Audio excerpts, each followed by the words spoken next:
and Voss with a slender but vital 16-point lead. The consistent four Dio were also keeping an eye on Cronje and another on Grobler. And the points battle in Class D only had the Raysonics team ahead by 8, with Visser and Leroux enjoying an 18-point margin over Peckham and Santoro. Very little breathing space anywhere. To the city in the sun and situated in a prehistoric crater surrounded by the impressive Pilansberg, Sun City's charms are plentiful. That's if you're on holiday or on a golf trip. But if you have to face 400 dusty, dry, tough and uncompromising kilometers, it's a different proposition. Mr. Grobler, Shorthammer and Cronje were chasing one Duncan Voss, the defending national champion and three-time winner in the early season. Grobler and Young Moore in the Nissan got an 18-second prologue win over Cronje and Birken, while Ford's challenge was underpinned by its spectacular consistency. 4 races, 4 finishes, each one on the podium. The battle lines had been drawn. But for the Nissan team, it was sweet and sour.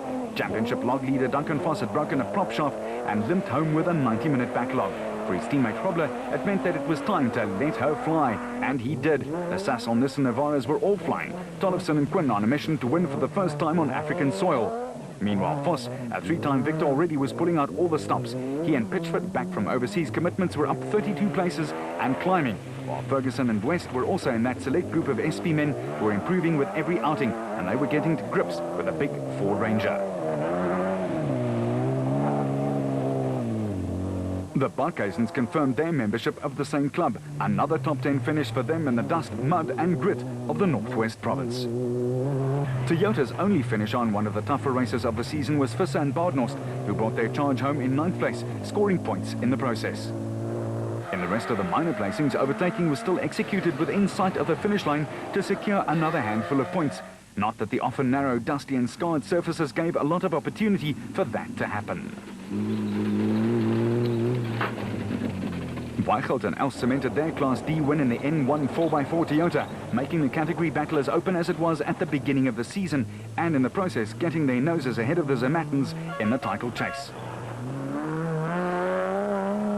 With the rest of the Class D protagonists relegated to the minor placings and looking on.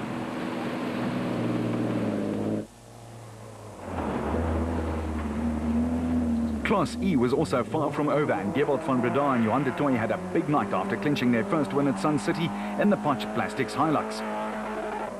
Ahead of Visser and Leroux, the championship pace setters from the word go.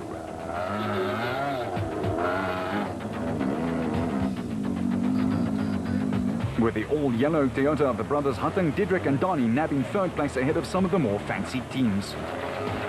But it was a wire-to-wire win for Grobler and Moore. They were in the zone after being under pressure. The burly man celebrated his 31st year in motorsport in typical fashion, hard and all out. Voss had an awesome drive from 53rd place all the way up to 5th. Weichelt and Els held off the Zermattens, and in Class E, Van Breda and de Tooy provided the big surprise. It was unbelievable. It was nice to be back, nice to be in a winning streak. It wasn't easy. I think the biggest thing today was to keep out of trouble, miss all the rocks and whatever, as I said. We had a few heart-stopping moments. We had a car that was going into the stage and we nearly hit it in the side.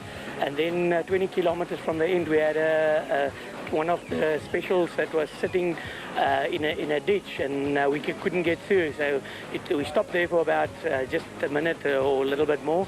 And yeah, we were worried that we didn't know how far the other guys were behind us. But at the end, it was John did a great job. It's a very good organized event, this, and the marking was very good. Yeah, and I think it was one of the best ones. Vehicle and asset finance from Absa, overcoming.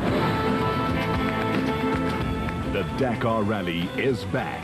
The world's toughest rally has a new home. 9,000 kilometers across the barren wastes of Argentina and Chile.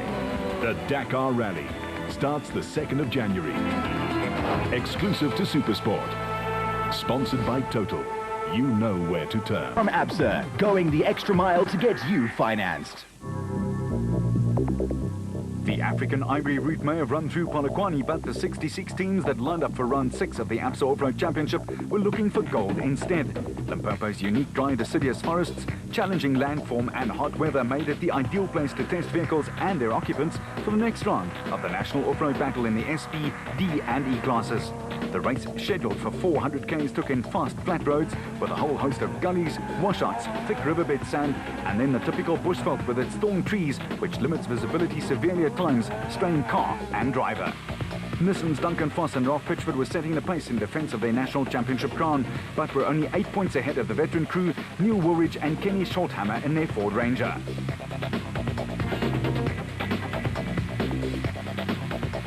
While Cronje and Birkin were more than desperate to add a second win to their victory tally for the year 2008, but the victors in the Eastern Cape in April had their work cut out for them.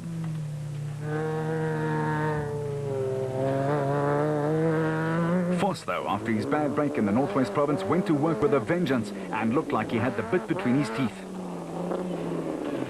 The Limpopo dust, though, was a massive hurdle to overcome. Visibility was limited at times, especially if you got stuck behind slower traffic, and the resultant grit which gets into parts that, when they get worn, are damaged due to the excessive grinding. The Unifreight Ford of Van Tonder and Guapo was again steady as she goes and moved into 10th place. At the midway point of the Limpopo 400, the sun had finally crept out, but rather mercilessly there was no wind to speak of, so the dust was billowing and just hanging around. The locals came out in their droves to see South Africa's finest exponents of off-road driving tackle the best that their province could throw at the drivers and navigators, and they certainly got their money's worth.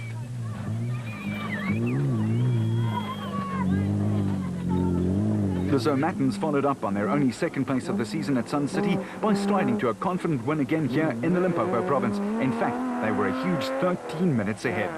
And that was on this crew, Dalmas couple Ramon and Moret Besaidnout in their Toyota Hilux. That left Kutsiela Beskachny and Johan Gerber in third place and gave the Rhobi Nissan pairing a much-needed points gap at the top of the Class D battle. A nice position to be in.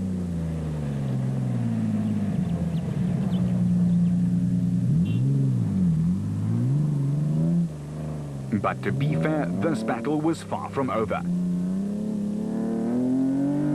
In Class E, the 4x4 Mega World entry with Dion Venter and Ian Palmer at the top of their game for their first win stole the points away from Fran Bedard and Visser, who were deeply locked into combat for the national championship. Perhaps a matter of 2 dogs and the third escapes with a bone.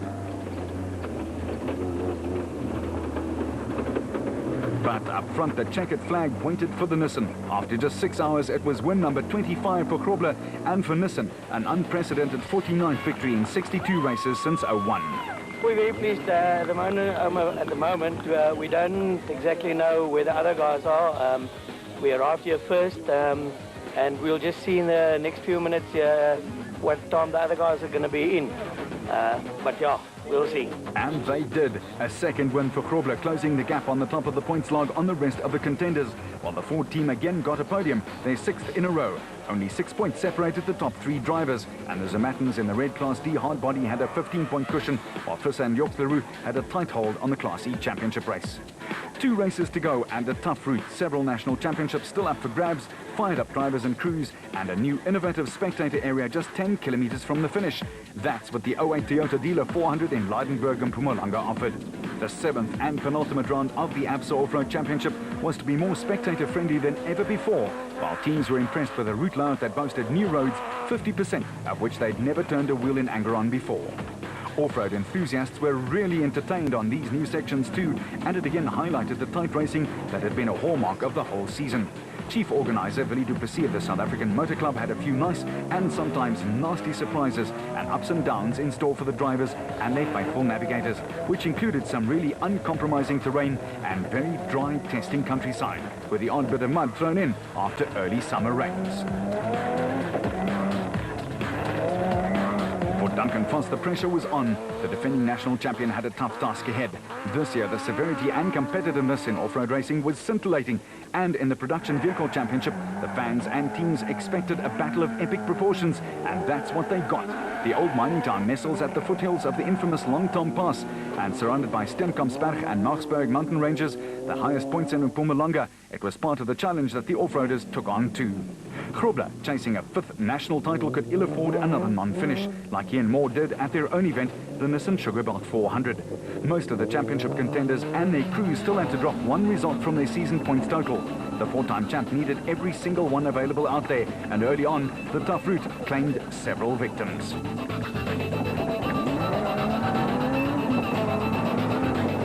Swanepoel and Solomon again produced a drive worthy of praise in the IBM Cement entry, while the Zimmermans were on their way to win number 4 of the season. After their non-finish in KZN, they've been on a great run.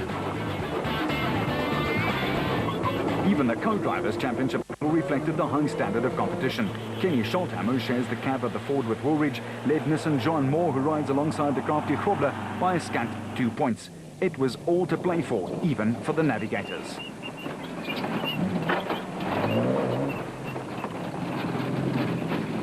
And in Class E, Peckham and Santoro created some havoc as they charged to a win ahead of Visser and Leroux, although the Toyota lads were comfortably atop the championship log. With Thomas Rundle and Rob Howie taking another podium place in the dry, dusty conditions of Leidenburg. But the day belonged squarely to Grobler, a barnstorming drive bringing him right back into contention. A 3rd ABSA Off-Road Championship win in a row, and Woolridge and Scholthammer getting a 7th consecutive podium. The Zimmermans had a championship-clinching victory, assuring them of the title with 1 race to go, while Visser and Leroux clinched the Class E win in 10th place overall. They had a 21-point gap, title done and dusted. Woolridge, desperate for a win, pushed hard. Look, we can't complain about that. We've had a good run. We pushed hard today, but we just couldn't catch Hannes in the last bit. It was just too dusty. We get close, and then there was just too much dust, so we kind of like settled for 2nd near the end and just looked after the car and brought it back. But we've had a good day.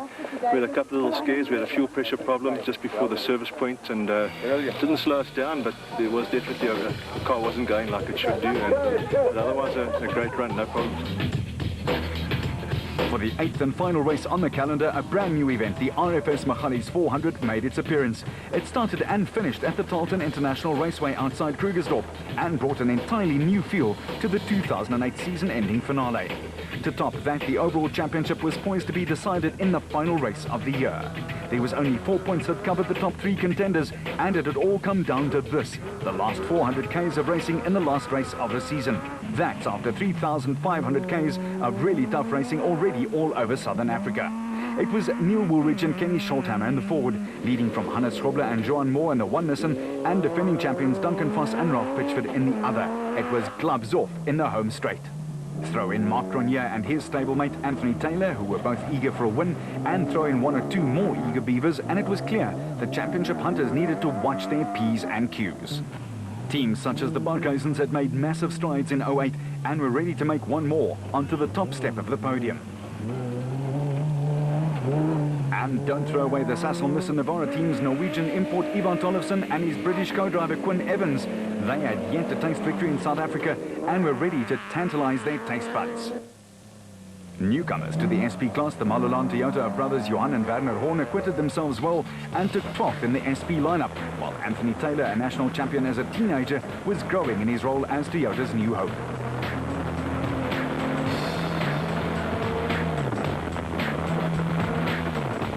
Manufacturers' national title championship chase, it was Toyota who were hoping for more great support from their privateers for the factory teams, while Nissan was holding thumbs for a clean sweep up at the top, which they'd already done once during the season.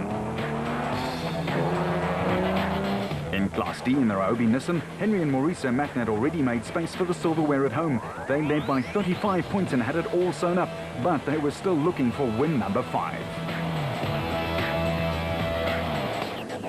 And they were certainly not going to be handed the victory easily. Outgoing champion Weichelt and Els would make sure of that. The RFS Magalies Route 2 was a dusty affair, and one had to handle with care. The sponsors as Christian de Plooy and Henk Janse van Vuren in the RFS Toyota Hilux gave the crowd even more value, and they flew along. With the Huntings also in the thick of the dust and the Class E battle.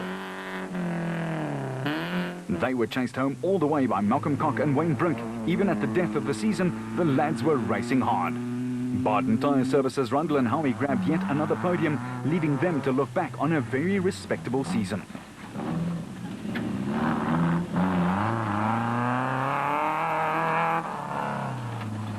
But by now you knew it. There was yet another twist in the tail. Voss got it to the line first, but he won 4 races as compared to Grobler's 3, so Duncan effectively won the championship on a count-out on wins, 133 points apiece, and Voss got the nod due to 1 more race victory. The Zermattens clinched a very popular 5th win in the series, while Visser and LaRue brought it home in 4th place to secure a great Class E championship win. Voss was exhausted but pleased. We had a great weekend, you know, we put it on pole, we led from the start the vehicle category, and couldn't have gone better for us. It was really a great weekend. You did have to overcome some disappointments early in the season, Duncan. Yeah, you know, it's such a difficult sport, you know, you get punished for the slightest mistake, and the cars go through such hard terrain that you can't always expect to have a 100% finishing record, but no, we're ecstatic. Grobler should also be lauded for a great comeback in the second part of the season, and hats off too to Woolridge and Schulthammer, who were never worse than 3rd and never better than 2nd. A fine season was had by all. The hotly contested Manufacturers' Trophy and Toyota triumphed with superb support from their privateers, stealing the title held by Nissan. Our season review of the 3 classes in the special vehicles comes your way after this.